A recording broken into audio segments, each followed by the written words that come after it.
Bom dia! Estamos de volta aqui em mais um XP Connection para falar principalmente aí sobre uma pesquisa que a gente realizou com investidores institucionais em caso de perda do grau do investimento, né? Foram 143 respondentes, caso de perda do grau de investimento, para onde iria bolsa e dólar. Então, dentre outras informações aí do dia que a gente vai falar também, né, sobre possibilidade de aumento de tributos, bancos, Ambev, resultados aí, né? Hoje, Gerdau e Croton, dentre outras informações aí para tirar dúvida de vocês. Começando aqui com bom dia, Ricardo Kim. Bom dia, Celso. Bom dia, pessoal. Isso aí, a gente vai comentar bastante resultados, etc. Mas também falar um pouquinho da Moody's, né? A gente teve a questão do rebaixamento, mas mantiveram a perspectiva estável e que mexeu bastante. Lá fora tem bastante coisa acontecendo também, as bolsas caindo, esse que tem puxado a bolsa aqui, mas a gente vai conseguir fazer o apanhado de tudo isso e bater um papo com vocês ao longo do programa. Primeiramente, bom dia a todos. Bom dia. Bom dia, Kim. Bom dia, Celso. Bom dia a todos. Pois é, a gente tinha preparado esse programa sobre o que aconteceria se a gente não tivesse mais o grau de investimento e, curiosamente, ontem à noite a Moody's cortou um grau do Brasil, então ficou bem atual, bem interessante, que calhou bem um com o outro. Então, logo mais a gente vai apresentar para vocês o que os investidores estão enxergando, caso esse cenário se concretize, para alguns pontos bem relevantes da economia brasileira e da Bolsa. Só está falando que o som está baixo. A produção vai checar aqui. Para a gente não perder tempo, então, a gente vai para a apresentação dessa pesquisa que a gente soltou. Depois a gente volta aqui para tirar dúvidas também, já pegando aqui alguns questionamentos e também falar um pouco aí sobre a possibilidade de aumento de tributos, como é que pode afetar a Bolsa e outros ativos além de resultados. Vamos para a apresentação? Apresentação na tela, a gente colocou primeiro, só para ninguém ficar perdido, como que está a situação brasileira. Isso já atualizado com a mudança de ontem. O que a gente fez foi botar o grau de investimento, quanto está acima ou abaixo da linha divisória entre ter um grau de investimento e um grau especulativo. Aqui a gente tem as três principais agências de rating, a S&P, a Moody's e a Fitch, e elas colocam o rating delas e a perspectiva, ou seja, elas colocam a nota que o país tem e também o que elas estão enxergando para o futuro, para os próximos meses, se elas estão enxergando com um cenário positivo, um cenário de estabilidade ou um cenário negativo, dada a situação atual do país, econômica, política, os indicadores, a dívida do país.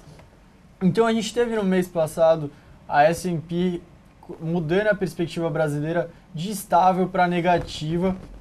Lembrando que o Brasil, a gente colocou aqui GI1, que seria 1 grau acima da linha divisória entre ter um grau de investimento e o grau especulativo. Então o Brasil está bem no limite e ainda está com uma perspectiva negativa segundo a agência S&P. Ontem o que a gente teve foi a Moody's, que mudando, ela já tinha ela tinha exatamente a situação da Fitch, ela tinha 2 graus acima da linha divisória entre grau de investimento e grau especulativo e uma perspectiva negativa. O que ocorreu foi que ela rebaixou uma nota do Brasil, agora o Brasil fica só apenas 1 grau acima do limite e ela mudou a perspectiva de negativa para estável. A grande preocupação no mercado o mercado já aguardava essa mudança no rating, também aguarda uma mudança no rating da Fitch para mais um rebaixamento, mas a preocupação estava nessa parte da perspectiva. Caso a Moody's rebaixasse e já colocasse perspectiva negativa, isso impactaria bastante os mercados, porque significaria que um cenário de não conseguir manter o grau de investimento se tornaria ainda mais provável. Então a gente vai comentar um pouco da nossa pesquisa e depois a gente retorna para esse ponto aqui no final dela. Agora na nossa pesquisa a gente colocou, dado que a maioria dos investidores acreditam que o Brasil não vai conseguir manter o grau de investimento, quando que esses investidores acreditam que ocorrerá esse fato? E a gente viu que a maioria dos investidores acreditam que isso ocorreria ou no final, ainda em 2015, 34% das pessoas que responderam acham que ocorre ainda nesse ano, e 63% dos investidores acreditam que ocorre no ano que vem. Apenas 3% das pessoas acham que ocorre ainda além de 2016. Outro ponto que a gente fez foi o que ocorreria com o dólar caso o Brasil não consiga manter o grau de investimento nos próximos anos. A gente viu que um fato curioso é que a gente tem 44% respondendo que ficaria entre 3,60 e 3,90 e 44% entre 3,90 e 4,20. Então, algo bem próximo, caso não consiga manter o grau de investimento, o Brasil deveria ficar com um câmbio em torno de 3,90, segundo a maioria dos respondentes da nossa pesquisa. Então, os investidores acreditando numa desvalorização ainda maior do câmbio, caso ocorra esse fato nos próximos anos. Por fim, a gente pesquisou o que ocorreria com o Ibovespa. O que os investidores enxergam em caso o Brasil não tenha mais grau de investimento com a Bolsa Brasileira, com o Ibovespa, para onde iria? E a gente teve que a maioria, 57%, acreditam que o Ibovespa ficaria entre 40 mil e 45 mil pontos. 14% ainda enxergam que ficaria abaixo de 40 mil pontos. E 24% acreditam que fica entre 45 e 50 mil pontos. A maioria dos investidores, então, acreditando algo em torno de 40 mil e 45 mil pontos, 57%, a maioria dos respondentes. Pode trazer para a gente agora aqui, acho que a gente já tem a S&P, já teve o rebaixamento para ficar bem um ponto apenas acima da linha divisória, e a Moody's rebaixou ontem. Provavelmente o que a gente vai ver nos próximos meses é a Fitch rebaixando o Brasil, perdendo mais um grau e ficando exatamente igual a Moody's. A preocupação lógica é se ela botar uma perspectiva negativa.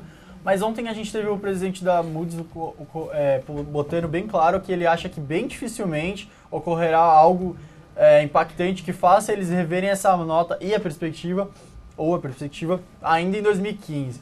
Então, dificilmente o Brasil perde o grau de investimento ainda em 2015, segundo as palavras dos próprios membros dessas três principais agências. O que deve ocorrer é uma revisão dessa nota pela S&P no primeiro semestre do ano que vem, da Fitch, como eu falei, ainda nos próximos meses, setembro, outubro ou até nesse mês de agosto ainda no final. E aí sim, no segundo semestre, alguma mudança das duas outras agências, da S&P, da Moody's e da Fitch, novamente uma mudança. Ou, lógico, se o cenário se deteriorar muito antes disso, aí eles podem acompanhar a S&P antes. Isso acho que fica um pouco claro aí até na pesquisa, né? Dólar, sinalização de alta, independente até da própria, perdendo ou não o grau de investimento. Bolsa estaria próxima, mas utiliza a média, 42.500 pontos. Tá bom, mas né, a gente está falando indo para um caminho ali de 45 mil pontos, que a gente não acha, até por fundamento poderia ir. E acho que também o mais relevante, né, ontem, quando foi divulgada, quando a Moody's divulgou, muita gente falou, viu, o país não cai, o país, né, o ministro da Fazenda comemorando. Peraí, lembrando, gente, não precisa de 3 agências rebaixarem o país para perder o grau. Das 3, se 2 rebaixarem. Claro, a Moody's colocou o seguinte, o Brasil ganha tempo. S&P não tem mais tempo. É meio que a próxima, porque a perspectiva é negativa, ele pode rebaixar em qualquer momento agora. Dificilmente você vê uma mudança de rating quando a perspectiva está estável, direto para perda, mas pode acontecer, mas é improvável. Mas a Fitch, se ela vier com...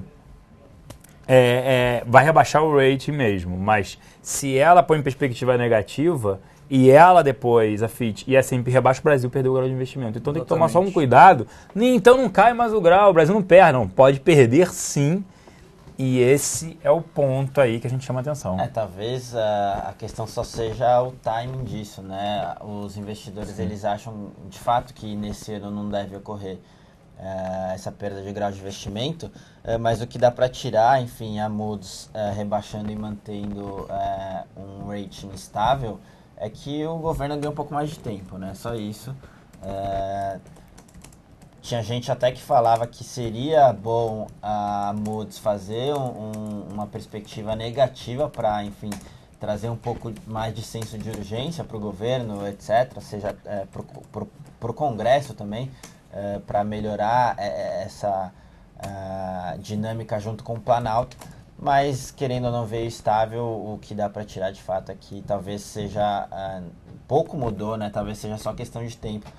Mas eles ganharam um pouco de tempo aí. Tomara que as coisas melhorem com relação a essa dinâmica e essa piora política que a gente teve nos últimos meses.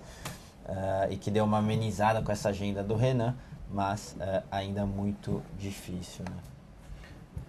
Boa, e aí, né, a bolsa até parecia que ia ser melhor hoje, mas lá fora não amenizou de novo com China e o cenário aqui segue de bolsa para baixo. Vamos às perguntas aqui. Pai Sérgio de Ogum, né, o que leva alguém a botar um nickname desse, fez a pergunta aqui. De Banco do Brasil ser atrativo. O Banco do Brasil negocia múltiplos bem baixos, né, a baixa hoje de 5 vezes lucro, preço sobre patrimônio, né? Eu falei isso na Batalha do Século ontem e falo aqui de novo. Olhar preço sobre patrimônio, só dá para olhar bancos, real estate, shopping menos, não dá para olhar muito mais coisa não, gente.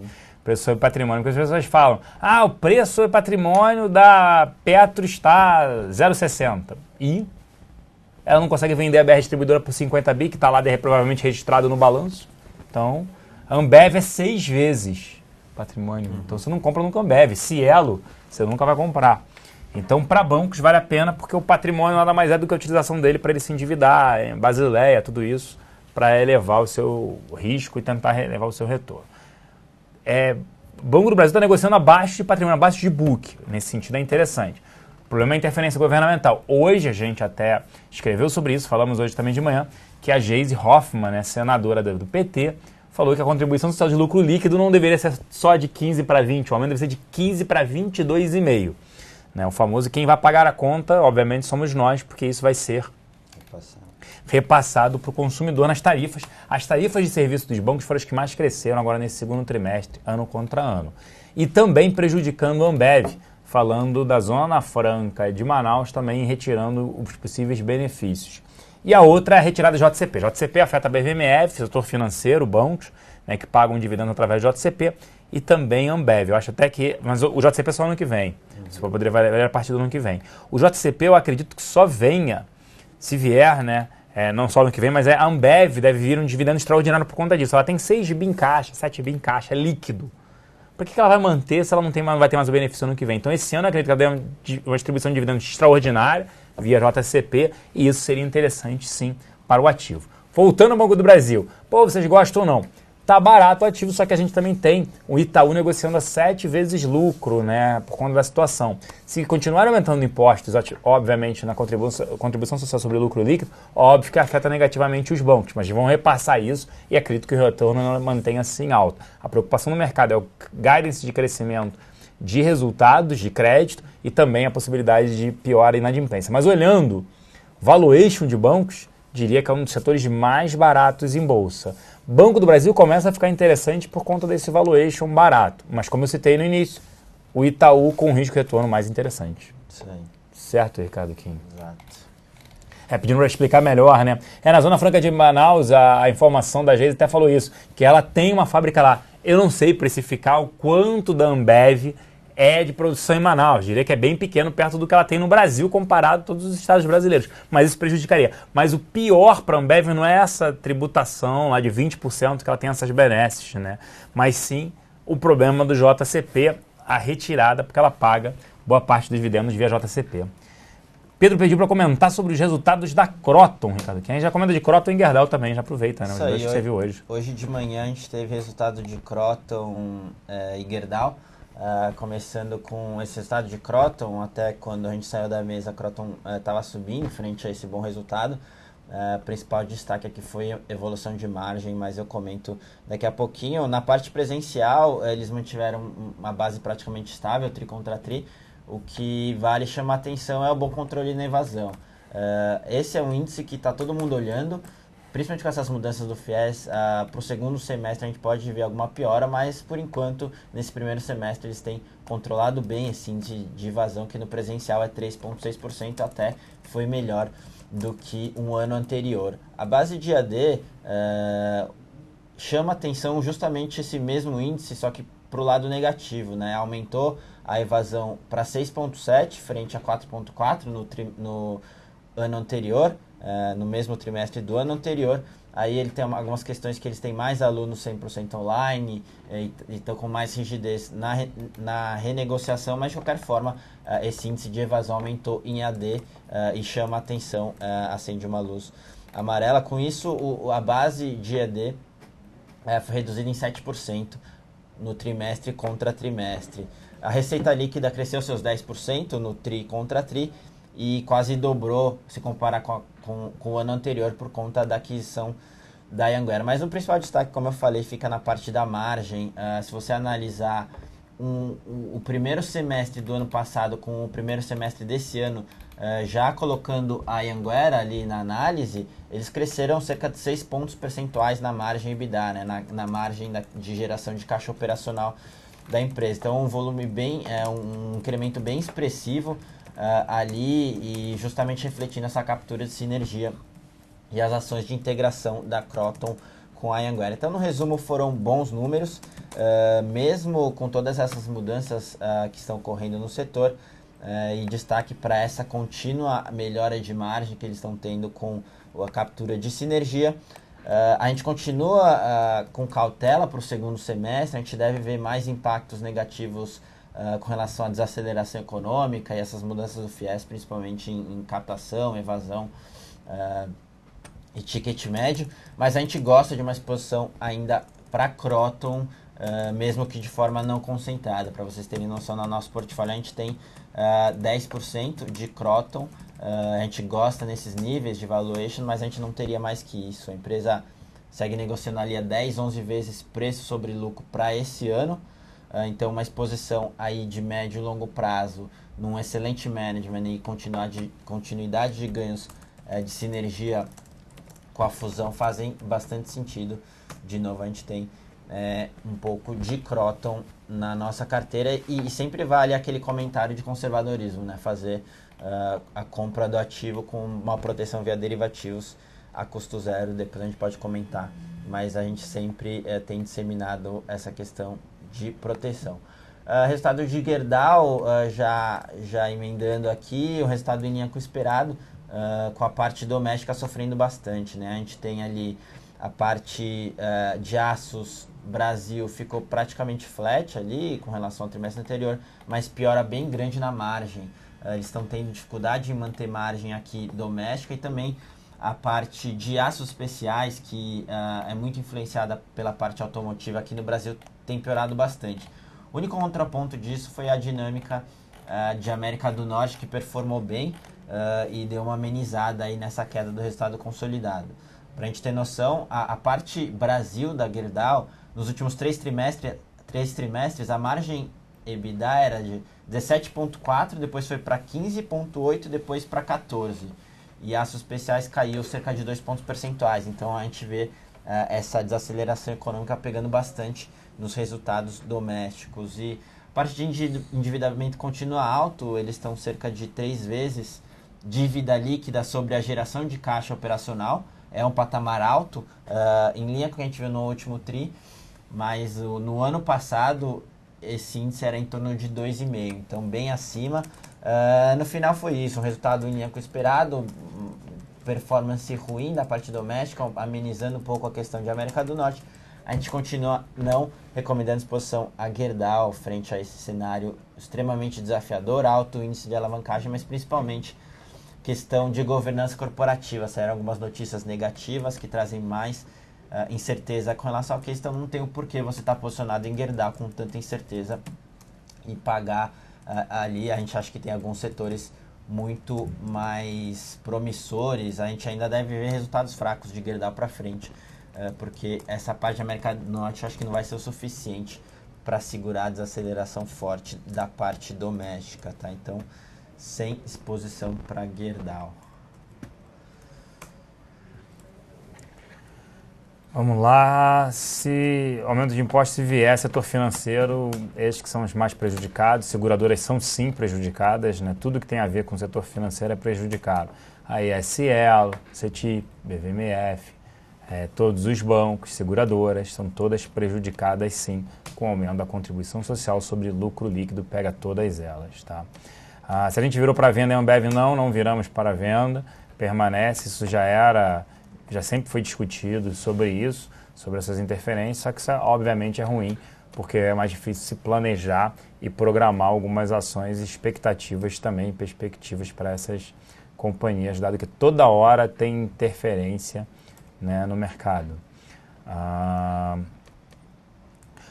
Perguntou aqui o Levin Rose, né, perguntando se as mudanças no câmbio da China abriram margem para outros países fazerem o mesmo em busca de competitividade. O que acarreta para o Brasil esse novo movimento nas moedas? O Banco Central não deveria deixar o real mais solto para não perdermos competitividade?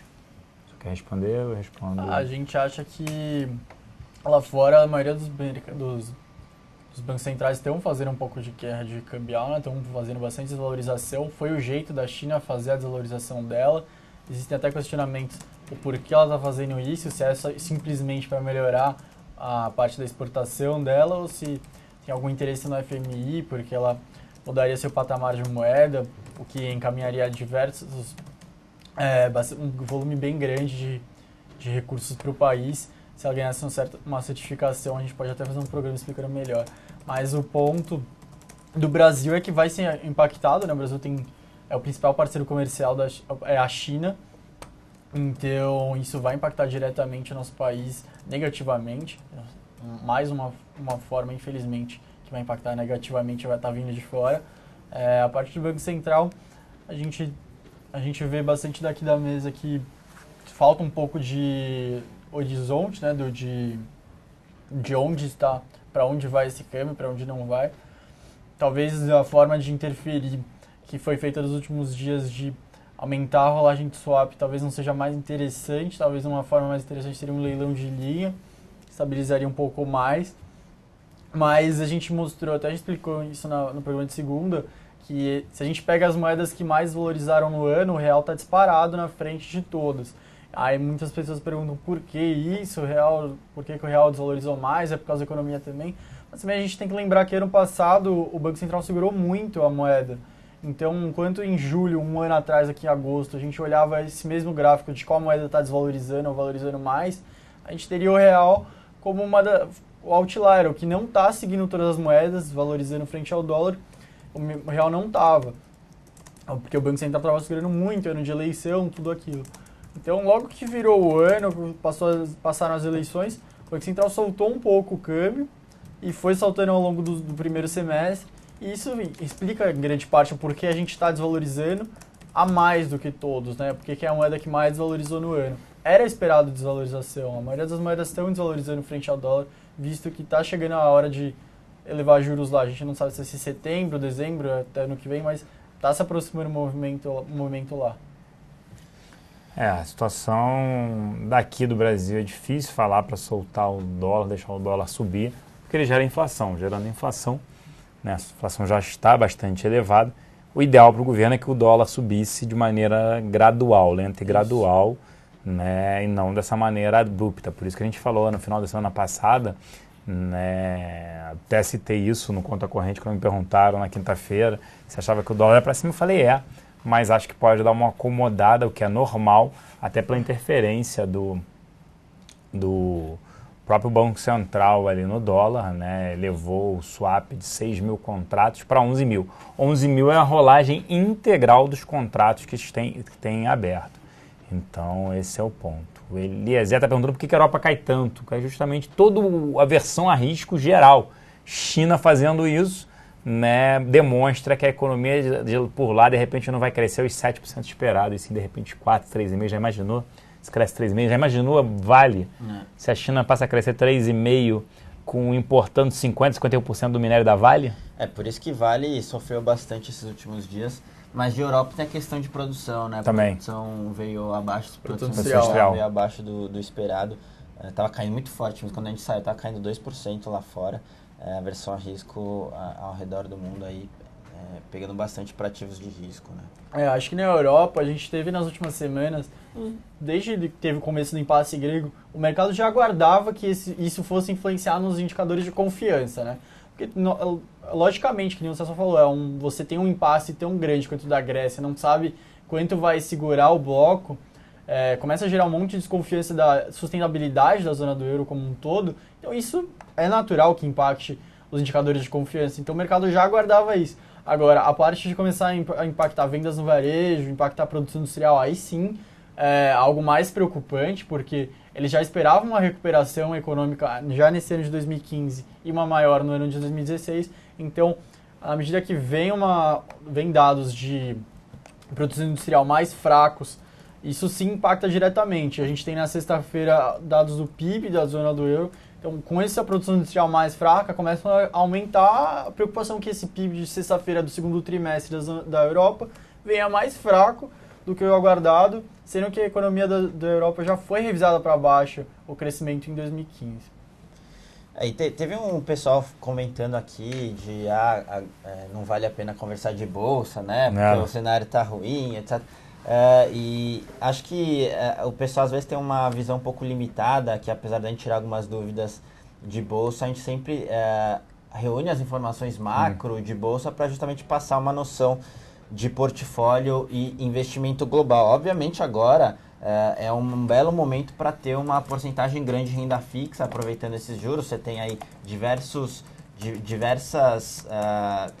jeitos de aproveitar, ficando mais pré ou pós, dependendo do seu perfil. Mas eu discordo aqui de um pessoal que está falando que não dá para ganhar dinheiro assim. É justamente o contrário, a gente tenta ajudar vocês a investir melhor com essas informações, tanto que na nossa carteira de alocação, no mês, a gente tinha falado, poxa, agora é o momento de internacionalizar, enfim, ter exposição lá fora. E no mês passado, por exemplo, o nosso book de internacionalização, com o dólar disparando, obviamente a gente conseguiu um bom ganho aí. E no nosso book de renda variável, que é pequeno, obviamente por conta de tudo isso que a gente conversou, a gente fez uma proteção. Teve um momento do mês que a bolsa caía 8%, a carteira caía 6%, mas a proteção subia 5%. Quer dizer, com a bolsa caindo 8%, seu book de renda variável caía 1%. E se você somar essa menor queda em renda variável, uma performance boa em renda fixa e a parte de internacionalização, no mês a gente tinha dado 170 do CDI. Então, acho que é legal o pessoal trocar ideia, mas ter uma visão um pouco menos limitada e ter essa visão mais de portfólio e alocação. Obviamente, quando a gente fala de bolsa, você não pode inferir que a gente está falando para você colocar 100% em bolsa só porque a gente está comentando de bolsa. É que a gente comenta muito do macro e de bolsa porque as empresas estão inseridas no ambiente macro, mas a gente sempre tenta passar essa noção de investimento global para tentar ajudar vocês, enfim, e ter, obviamente agora o momento você ter cautela, proteger a parte de renda variável via derivativos, que a gente é muito forte nisso, internacionalizar e ter a maior parcela ali em renda fixa. E aí é outra conversa quando você quer ficar pré ou pós, enfim, atrelado IPCA ou até multimercado, né? Até perguntaram isso, né? Aquele capital protegido, IPCA. Não, você leva IPCA, não é só protegido, você leva o IPCA. No mínimo o IPCA fora uma soma de high yield, tá? Então, é destacado esse produto, sim. Imagina você investindo no negócio, vai te dar IPCA. Pô, na plataforma tem CDB pagando IPCA mais 8,5. IPCA mais 8,5. 8,5 é mais do que o IPCA. Se o IPCA é medido que come a rentabilidade, a renda da população, né? Porque IPCA entra muito alimentos, passagens, combustíveis, você vai ganhar 8,5 a mais. Então, o teu poder de compra em 8,5% maior. Esse é um outro CDB interessante, protegido pelo FGC até R$250 mil. Tem que diversificar, então esse é o grande ponto, já vem destacando isso. É interessante que agora ninguém quer bolsa, né? A gente falava de bolsa, 58 mil pontos, estava caro. Várias pessoas chamavam a atenção da gente, que absurdo, tudo mais, eles só pensam no pessimismo e tal. Agora a pessoa falando que agora está muito pessimista, a gente não está mais tão pessimista assim não. Acha que a bolsa ainda pode sofrer um pouco, a bolsa não está mais cara, também não está uma barganha, mas tem alguns ativos aí interessantes. Então tem que tomar cuidado também, verdades absolutas, o perfil do investidor, principalmente pessoa física, ele é muito afetado com o humor do mercado. E aí cuidado para não trazer isso justamente na hora que você for operar, na hora de montar uma carteira, agora o mundo acabou, tudo mais. Foi como falou o Ricardo Quinto, a gente sempre leva uma carteira com proteção, a gente recomenda. E isso, muitas das vezes, a proteção, ela rentabiliza mais do que a carteira. Então tem tido retornos positivos. O Cito estava falando, proteção não conta corretagem e emolumentos. Claro que conta, a gente faz Fence a zero cost, a gente compra um call spread e vende... a gente compra um put spread e vende uma call, isso a custo zero ou até cliente recebendo, então obviamente conta a corretagem e emolumento, aí a gente sempre coloca isso na conta. Quando eu falei daquela proteção em bolsa, isso já contava, porque quando você faz aquela fence, você consegue já contabilizar tanto corretagem e emolumento. É só você escolher os strikes da maneira certa e você consegue fazer isso a zero cost, tá? O César Feira falou que pegou na plataforma CDI PCA mais 8, título pré, é isso que eu tô falando. A gente sempre citou isso aqui, a bolsa está 58 mil, falava aproveitem juros, vendam bolsa, a bolsa está 14 vezes lucro, tudo mais. Quem nos acompanha já há bastante tempo sabe o que a gente vem falando, tá? Então, não, Orives, não é renda fixa dá dinheiro para quem tem muito dinheiro, não é. A nossa área de alocação, a gente está até desenvolvendo alguns fundos com aplicações mínimas de R$1.000 para ganhar aí uma rentabilidade de 120% a 140% do CDI. Então... o problema é que quem tem um ticket baixo, que talvez você não consiga umas taxas muito atrativas, mas é por isso que a gente está fazendo esses produtos. É um produto que, pensando de uma maneira simples, você junta diversos pequenos investidores para conseguir uma taxa atrativa, assim como uma pessoa que tem um montante maior consegue. Então é isso que a gente quer trazer. Mas sim, vale a pena a renda fixa mesmo para quem tem um ticket menor, porque a gente está falando aí em não perder dinheiro só com correndo inflação, etc. Enfim, mas vale a pena fazer esse controle de portfólio, não importa a quantidade de capital que você tenha. Se você traçar um pensamento estratégico, dá para fazer muita coisa assim. Isso sim. Vamos lá. Se esse movimento da desvalorização da moeda chinesa é digna de elogios e críticas do ponto de vista de economistas, é negativo, né? Interferência no mercado. Né? Tem um câmbio flutuante, nada, concorda? Muito ruim essa interferência do governo na economia. É igual aqui quando vieram com o IOF para as operações de fora, a bolsa. Eles interferiram na bolsa, não pode ficar short, não pode ficar vendido, isso é muito ruim. Isso gera receio e aversão dos investidores. O Levin Rose, né? O único pensamento que vejo das agências tomando a decisão de não ser junk ainda é um possível impeachment da Dilma, entrando oposição e fazendo um cenário futuro mais claro e com perspectiva melhor. O que acha disso? Não concordo, Levin Rose. A gente não trabalha, acho que as agências também não trabalham com renúncia, impeachment, ainda baixa a probabilidade.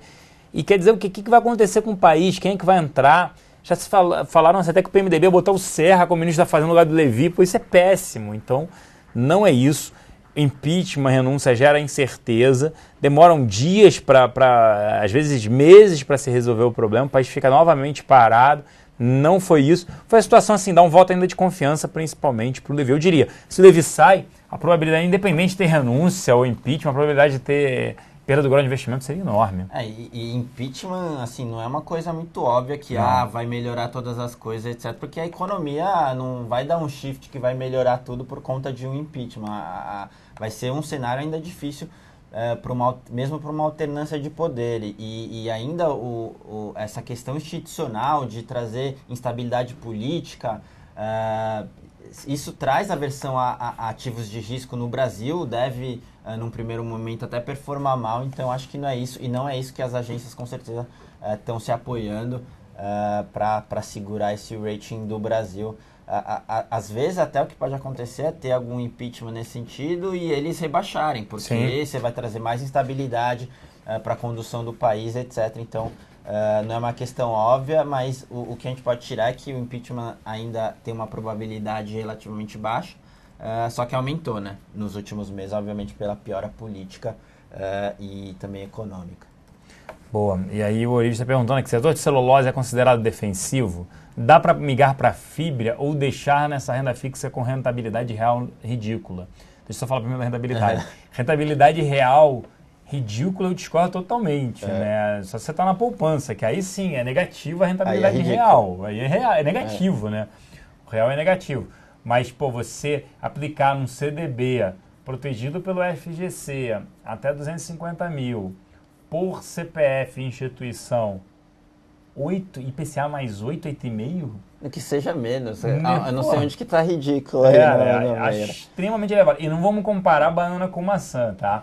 Imagine o seguinte, quando você faz a conta até de desconto de fluxo de caixa, um fluxo de caixa descontado, você vai utilizar uma taxa. Quanto maior a Selic, maior é o desconto, porque qual é a taxa livre de risco do país? Qual o beta que você vai utilizar? Fora isso, qual o retorno que vai exigir? É pensar o seguinte, né? Investir na ação é igual falar o seguinte, vou abrir uma loja, vou pro varejo. Juros estavam Selic a 7,25. Pô, 7,25, se eu conseguir no varejo 25% de retorno ao mês, ao ano, pô, excelente, né? Do meu investimento. Pô, excelente, 25%, 30% excelente. 7,25% se eu deixar no banco, vão me dar menos de 7% ao ano. Pô, vou abrir uma loja no varejo, vou trabalhar e tal. Agora, com juros quase que 15%, né? E você consegue taxas ali que te remuneram acima de 15%, para abrir um negócio, pô, com o risco que está tendo, a economia desacelerando, tem que dar 50% de retorno no mínimo. E mesmo assim, eu vou pensar algumas vezes se vou abrir ou não.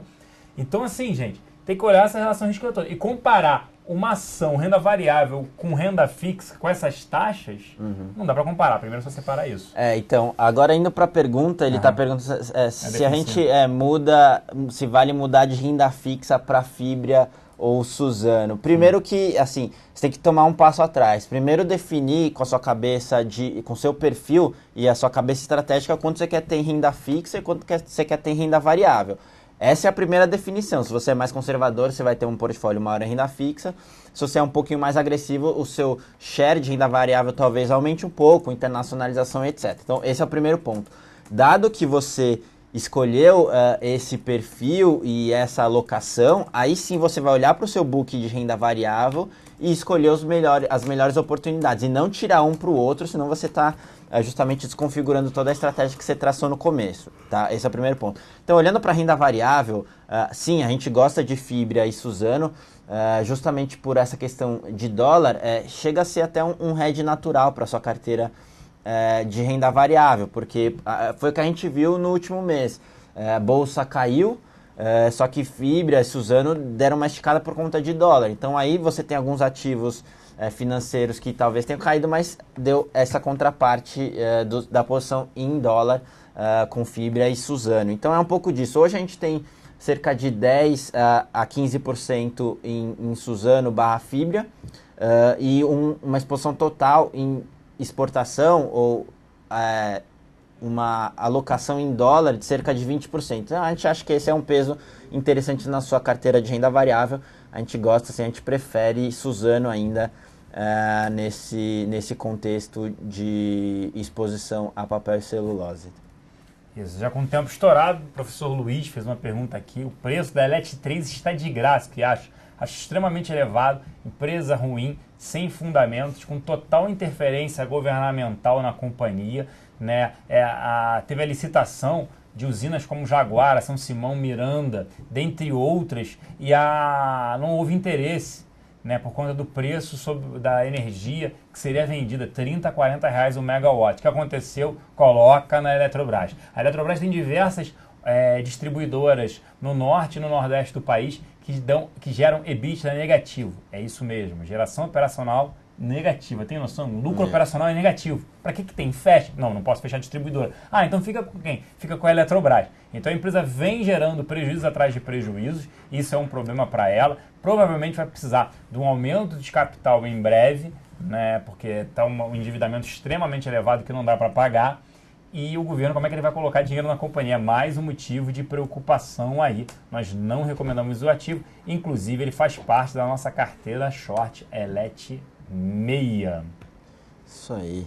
É isso. Bradesco a gente gosta, como de bancos também. A gente acha interessante, mas prefere ainda Itaú.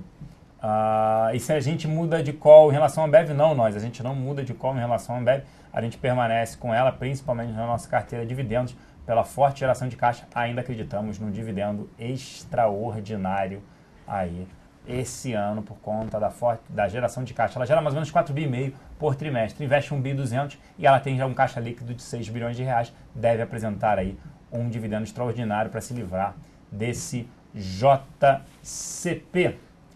Tá ok, senhores? A gente vai ter que ficar por aqui. Nosso tempo está mais do que esgotado. A gente preenche aí embaixo, né? Abra sua conta na XP, quer investir com eles, XP Connection, né? E tenham acesso aos mais diversos produtos. Tem gente falando, poxa, mas eu só quando eu liguei para vocês é 10 mil, é o mínimo para abrir a conta aqui na XP. Depois você pode fazer investimentos menores, mas aproveitem as taxas de juros para ganharem dinheiro. Esse é o momento. Enquanto o governo vem fazendo isso, elevação de taxa de juros, inflação, menor poder de renda da população, o ideal é aproveitar esse momento por conta de juros, tá bom? A gente vai ficando por aqui e a gente volta com o programa. O XP Connection volta sexta-feira nesse mesmo horário, 11h30 da manhã. Um grande abraço e até lá. Valeu, pessoal. Um abraço e até a próxima. Até a próxima, pessoal. Tchau, tchau.